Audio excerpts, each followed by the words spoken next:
जब आप सतयुग की बात करते हैं तो आप क्या सोचते हैं कि एक ऐसा जमाना जहां चारों ओर सच ही सच है, कोई भ्रष्टाचार नहीं है, चारों ओर न्याय है, परमात्मा का नाम है, सब कुछ अच्छा है। फिर त्रेता की बात करते हैं, बोले राम राज्य था, बहुत अच्छा था, सारी चीजें अच्छी थी, भले ही थोड़ी बहुत बुराई थी पर अच्छा ही ज्यादा थी।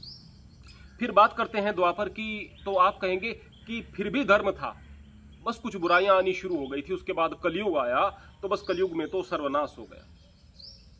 प्रियजनों, मैं इस बात का विरोध भी नहीं करूंगा और इस बात का समर्थन भी नहीं करूंगा। मैं यहां पर कुछ व्यवहारिक बात आपके सामने करने आया हूं जो पूरे तरीके से आपके जिंदगी में काम आने वाली हैं और अनुभव सिद्ध हैं। और इन चीजों को अनुभव तो आप लोगों ने भी किया होगा, बस ध्यान नहीं दिया। मैं केवल आपका ध्यान वहां पर आकर्षित कराना चाहता हूं। अगर आप वर्तमान समाज में देखते हैं तो आपको ऐसा लगेगा कि सच्चे अर्थों में तो कलयुग 2020 के बाद में आया है। 2020 से पहले आप लोगों को इस तरह से पत्नियां पतियों को मारती हुई दिखाई नहीं देती थी। कोई इक्का दुक्का केस कहीं पर सुनाई देते थे। आज की तारीख में तो जैसे कि पत्नियों ने एक नए काम को उठा लिया है कि बस पति की आसानी से हत्या कर दो। और दुनिया में आदमी किसी से भी बच सकता है, पत्नी से नहीं बच सकता है। उसके पास बहुत सारे विकल्प हैं। वह कोई न्यूरोटॉक्सिक दवाई दे सकती है, खून गाढ़ा हो जाएगा, हार्ट अटैक से मर जाएगा, पता भी नहीं चलेगा किस तरह से मर गया पति। सोते समय एक उस्तरा गर्दन पर फेर दिया, आसानी से मर जाएगा पति। खाने में जहर मिला दिया, आसानी से मर जाएगा। कुछ मुस्टुंडों को बुलाया और पति का सारा पता दे दिया कि वो वहां पर गया है, अकेला है, सुनसान जगह से गुजरेगा, तो जाहिर सी बात है वहां पर उसको मरवा दिया जाएगा। पत्नी अर्धांगिनी होती है, हर वक्त साथ रहने वाली होती है, उससे बचना बड़ा मुश्किल है। अब आज की तारीख में इतने ज्यादा केस देखने को मिल गए हैं कि पत्नियां पति की हत्या करा रही हैं। परिवार टूट रहे हैं, बिखर रहे हैं, परिवारों की सुख शांति तो कहीं पर गायब हो गई है। यानी मात्र 4 साल के अंदर यह परिवर्तन आया है, पिछले 2-3 साल से तो बहुत ज्यादा।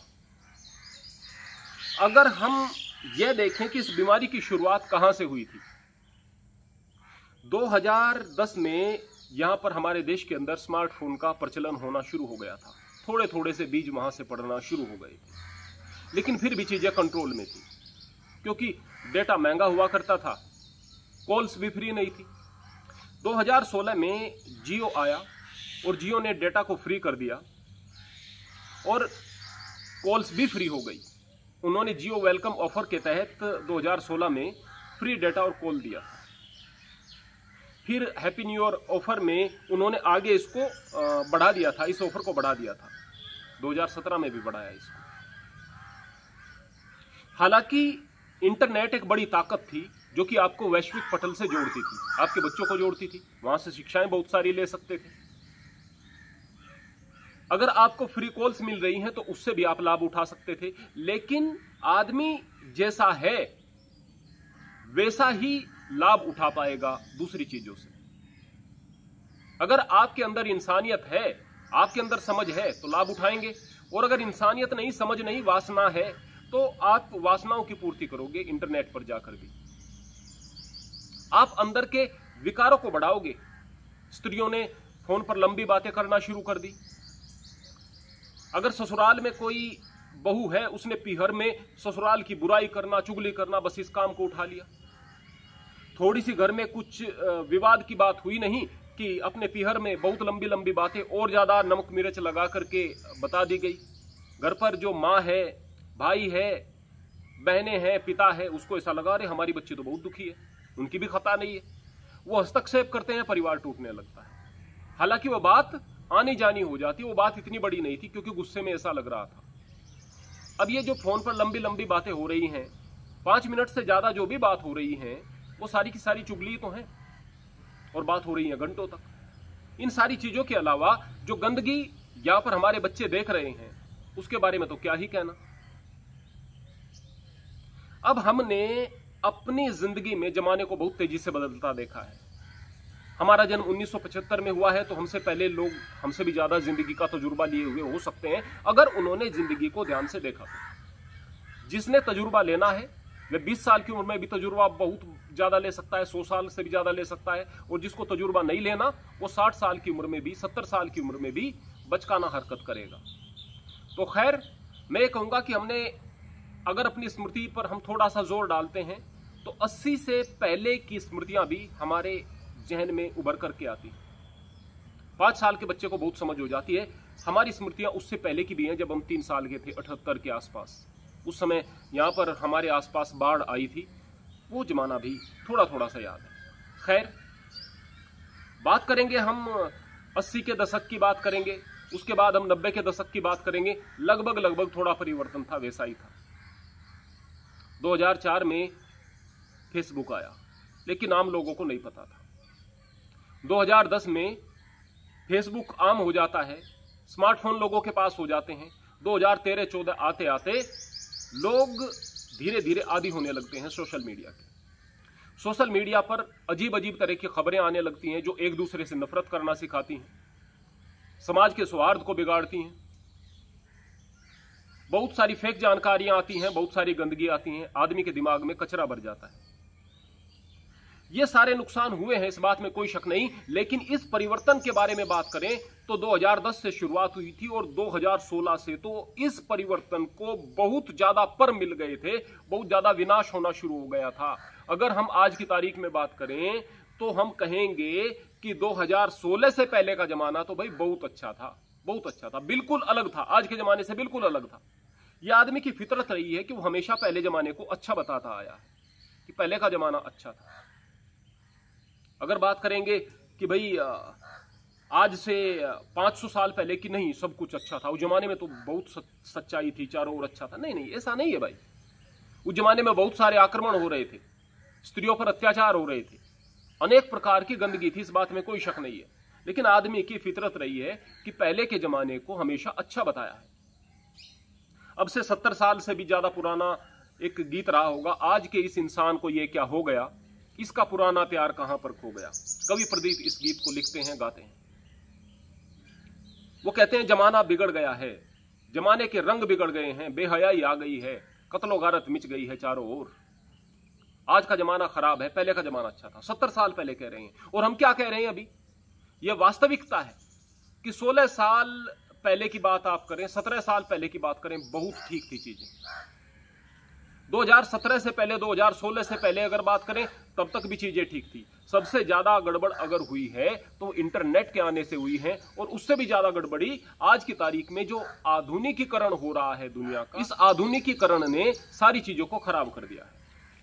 प्रियजनों, आज नारी सशक्तिकरण के नाम पर नंगापन दिखाई दे रहा है। जो स्त्रियां पतियों को मार रही हैं, नारी सशक्तिकरण दिखाई दे रहा है।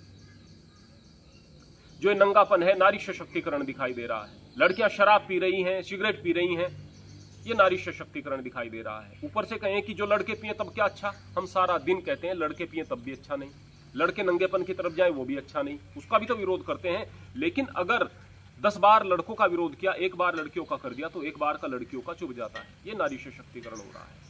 मेरा कहने का मतलब यह है कि आज की तारीख में जितना जमाना बर्बाद हो गया है, अगर आप बहुत ज्यादा पैसा कमाकर अपने भविष्य को सुरक्षित करने की बात सोच रहे हैं, यकीन मानिए आपका भविष्य सुरक्षित नहीं है। बहुत सारी मेहनत कर रहे हैं, पढ़ रहे हैं, लिख रहे हैं, आप IAS PCS बन रहे हैं, आप कोई बड़े बिजनेसमैन बन रहे हैं, बहुत मेहनत की आपने, बहुत कठिनाइयों को सहन किया ताकि मेरा भविष्य ठीक हो, मेरे बच्चों का भविष्य ठीक हो।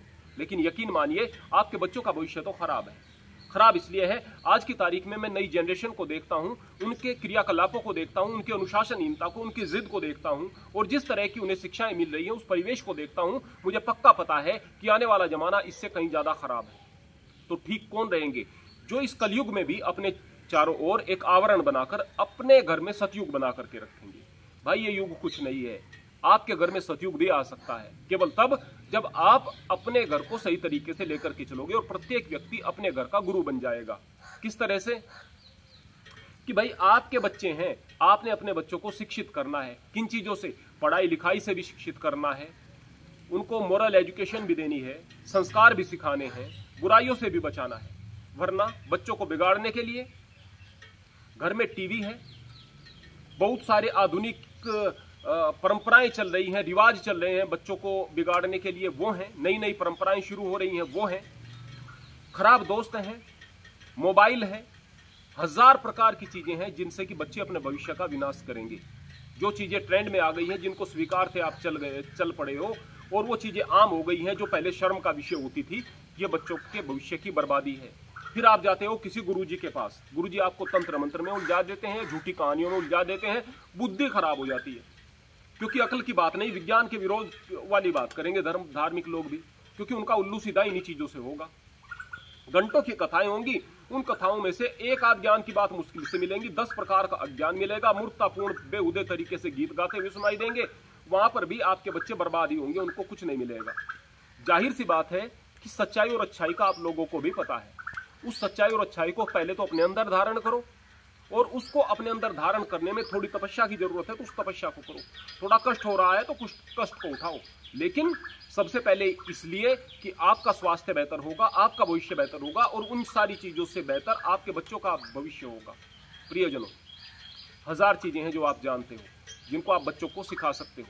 अगर मैं देखता हूं कि एक बच्चा अनुशासनहीन है, खामखा की जिद करता है, पागलों जैसी हरकतें कर रहा है, तो मैं उस बच्चे को दोषी नहीं मान रहा हूं। वो बच्चा तो बच्चा है, दोषी उसके माँ बाप है। एक बच्चा अगर तेरे 14 साल का है और तेरे 14 साल का बच्चा बिगड़ रहा है, गलत आदतों में पड़ रहा है, गलत कार्य कर रहा है, क्रिमिनल माइंड हो रहा है, अपना भविष्य खराब कर रहा है, लड़का है तो लड़की के चक्कर में पड़कर, लड़की है तो लड़के के चक्कर में, तो एक फेल्योर उसके माता पिता का है, उसके परिवार का है। ये फेल्योर आपका होगा अगर आपके बच्चे खराब होंगे। बच्चों का दोष नहीं, दोष आपका होगा। ये बुराइयां चारों ओर दिखाई दे रही हैं, लेकिन हम इन बुराइयों से बचने का प्रयास नहीं कर रहे हैं। प्रियजनों, आप अपनी बुद्धि को एकाग्र करके अपना भला जिसमें है उन चीजों को अपनाओ और अपने बच्चों के बेहतर भविष्य के लिए प्रयास करो। मूर्खतापूर्ण धर्म से भी बचाओ और मूर्खतापूर्ण बातें जो सोशल मीडिया पर सुनने को मिलती हैं, इन चीजों से भी बचाओ। व्यर्थ की नफरतों से बचाओ, दिमाग में बच्चों के कचरा भरने से बचाओ। अपना जीवन बेहतर करो, अपने बच्चों का जीवन बेहतर करो। हरि ओम, हरे कृष्ण।